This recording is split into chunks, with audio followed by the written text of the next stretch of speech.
We're not going to put you on the spot, Dan Ives, if you remember the name of the family that helped fund Micron, but it was potato money. It's not whatever. Your take on SK Hynix, what it might mean or what it may not mean. Maybe it means nothing for technology and the memory space in particular.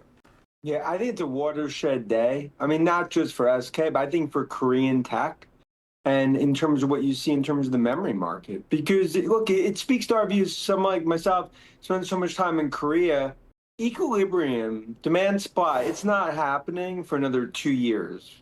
So we're going to continue to be in this, call it 12 to 15 to 1 type of demand supply environment. And that's what you're seeing now. The AI revolution spreading continues to be third inning, one out relative to this AI game. You were first inning not that long ago, Dan. So now you just said third inning. So what's still to come then? Take us through the rest of the game. What are the plays? What are the companies and stocks to watch? Rest of the game, I mean, like, we'll talk about Apple in a second, but like now the consumer AI revolution starts. It's going to go through Apple. They're going to be the toll collector. And then you look at the enterprise use cases. That's where software, we look at names like Palantir, Snowflake, and even though right now, like I talk about like Microsoft, Oracle, and others, it's time for them now to get into that game in terms of monetization. It's a very, very important earnings season in terms of 2Q. That spread cybersecurity as well. It speaks to our view. This now spreads, whether it's in Korea, whether it's what we see in software, whether it's chips, and that is what makes us continue to be bullish.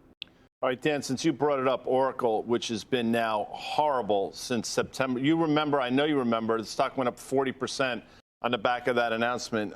It's been horrible ever since. They report in September, so we're obviously a ways away from that. We're through things. What's going to be a catalyst here? Because it's pretty clear to me that Larry Ellison has pushed the chips all into the middle of the table. Yeah.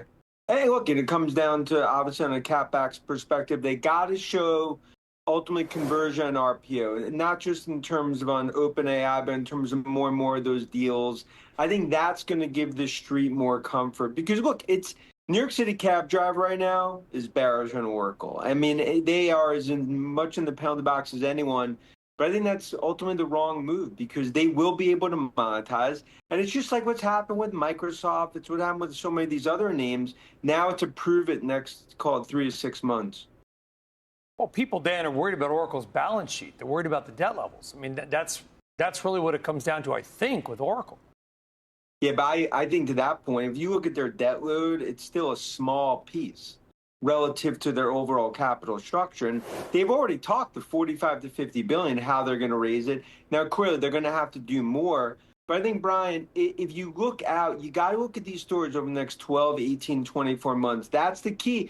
But for all the ones that are ultimately funding the AI revolution, they're in the penalty box, Oracle, Microsoft, and others. That's why this is a very important earnings season to start to show monetization, start to show that trend.